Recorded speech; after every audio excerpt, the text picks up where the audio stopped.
Welcome one, welcome all, hopefully all.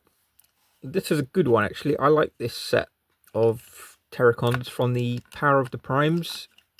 Obviously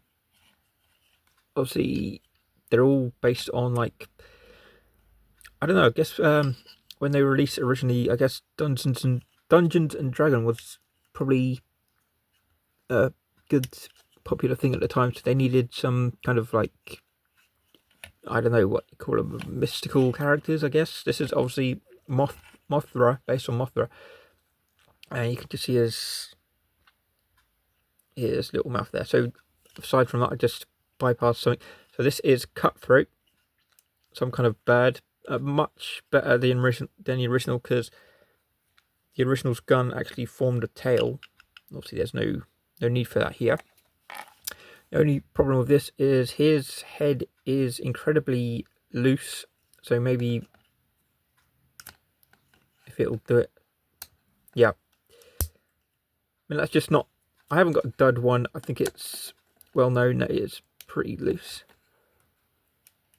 Yeah. So we're going to keep that off for a sec, just to stop me from losing my stack.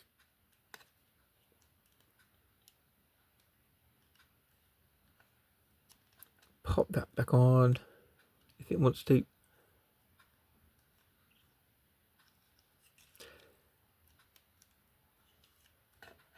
You really got to squeeze it without breaking it too.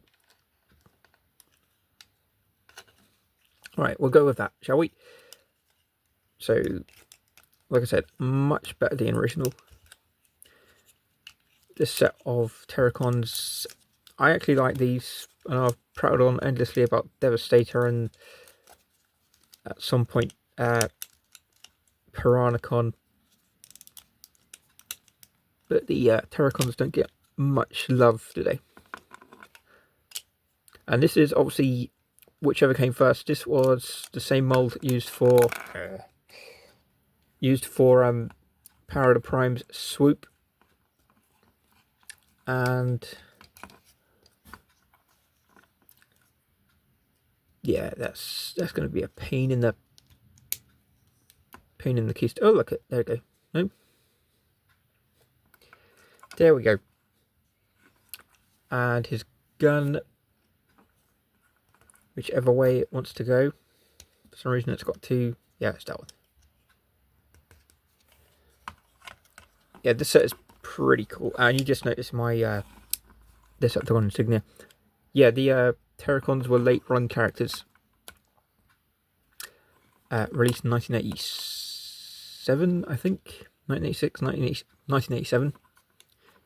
Didn't get too much airtime in the original cartoon, unless it was the Headmaster's cartoon. Put to better use in the original comic. And these guys are just pretty sweet. So I'm just gonna grab Swoop, who's a bit bigger, but you can see the idea.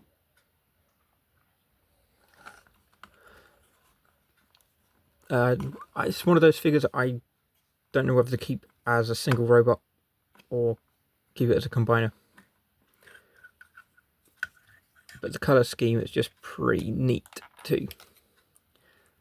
And the unfortunate thing is the arms don't really have anywhere to go. So you can see clips in there. Again with the clips. The peg holes, which I've said numerous times. Yeah, it does have all of his bits, but I just thought I'd show you primarily this bit. The main body. And that's going to do it again. Oh!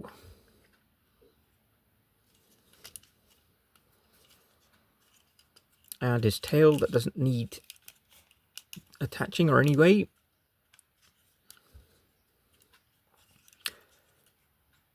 Now the next question is arm or a foot? I prefer to keep him in a foot, just in keeping with the original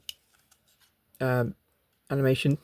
Again, I'm a stickler for stuff like that. And obviously the wings will get in the way no matter what.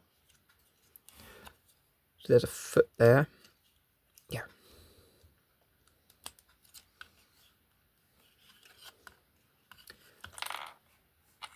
Alright, this is where it's probably going to get a bit difficult.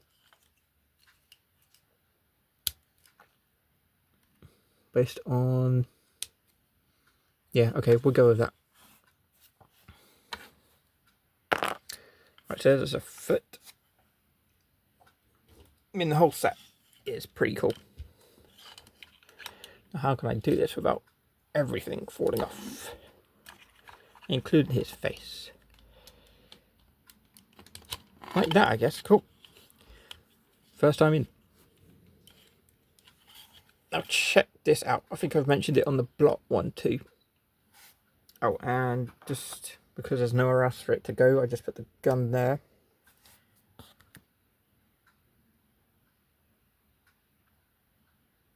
So that, my friends, is that it. That is it. Power of the Primes Abominus, which I just focused on Cutthroat there, and I've used a double of Power of the Prime. Well, actually, Combiner was Silverbolt's gun because I had him twice, and I thought, oh, this one doesn't have a gun.